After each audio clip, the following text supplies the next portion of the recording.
right, think tankers, it is me, Eric P, in the place to be. No, I'm just kidding. Welcome back.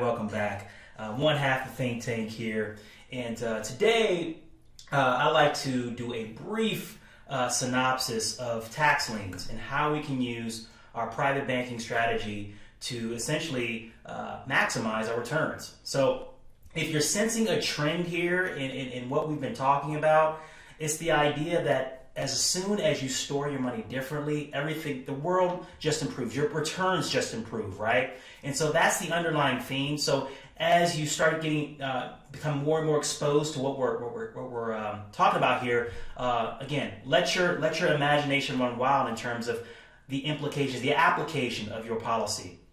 So tax liens, for those who are unfamiliar, are a great entryway into the world of real estate investing, whether you are just beginning or even if you're seasoned, right? It doesn't take a lot of money to get involved. Every state, every county is a bit different, so you'll want to check into that wherever you're located.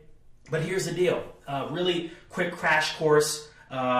Basically, every county government needs money from property taxes, right? And so to pay for things like the firemen and police officers and roads and schools, things like that, right? So if somebody's not doing their part in paying their taxes, maybe falls behind, then the county government will issue a lien on that person's property, that property owner's property, so that they can't sell a property without paying the back taxes. And so what happens is the county will say, you know what, we need this revenue, and so we're going to sell this lien to an investor, right? And so the investor comes along and says, you know what, I'll take it. I'll give you $5,000 to pay the back taxes if I know that I'm getting an 18% return, and it varies between 10 and 25%. Typically, is what you'll find returns in these tax liens.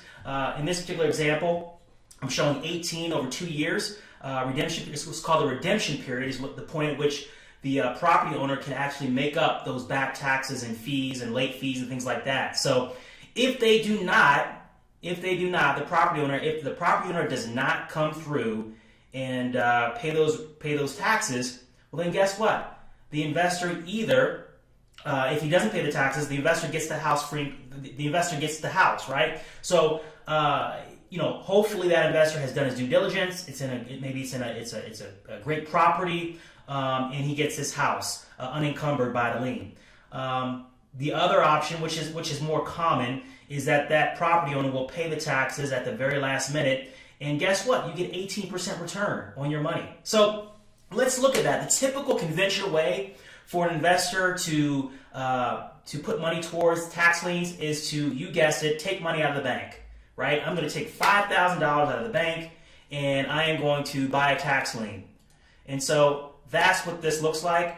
$5,000, interest rate at 18% over 2 years.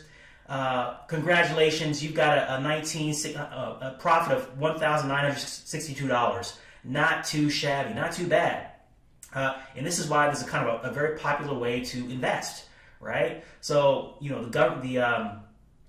essentially pretty much almost guaranteed that you'll get a return here, and if you don't, you get the property, right? So that's a cash transaction. In other words, your money's sitting in a bank, you take it out, and it's earning for you. You're earning $1,962 in profit. Pretty cut and dry, pretty simple there.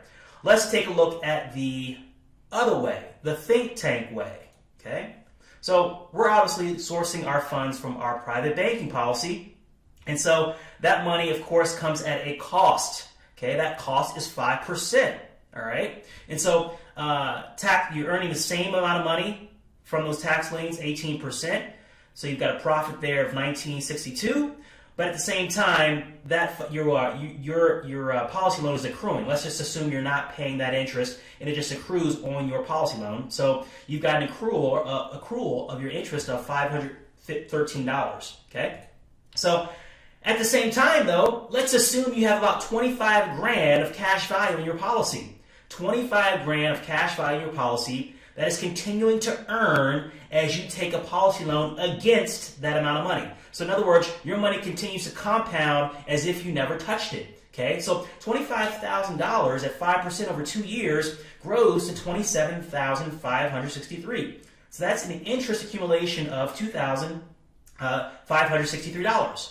All right. When you add those together, the 2,563, along with the 1,449, again, the tax lien return minus the interest that you had to pay back to the insurance company, right?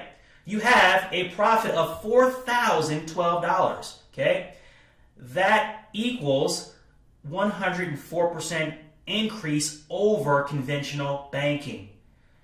I don't know what else to say. This is phenomenal. Just for storing your money differently, you are making out like a bandit. I mean, this is crazy. I'm always just amazed and just flabbergasted at just one subtle shift of storing your money differently allows you to just make out like this, just so much more profitable in your ability to maximize returns. So that's where I'm going to end it right there for today. Again, I highly encourage you to look into tax liens. If you're looking to get into real estate, it's a great way to get into it. Look into the particulars around your state and county, and to your success. All right.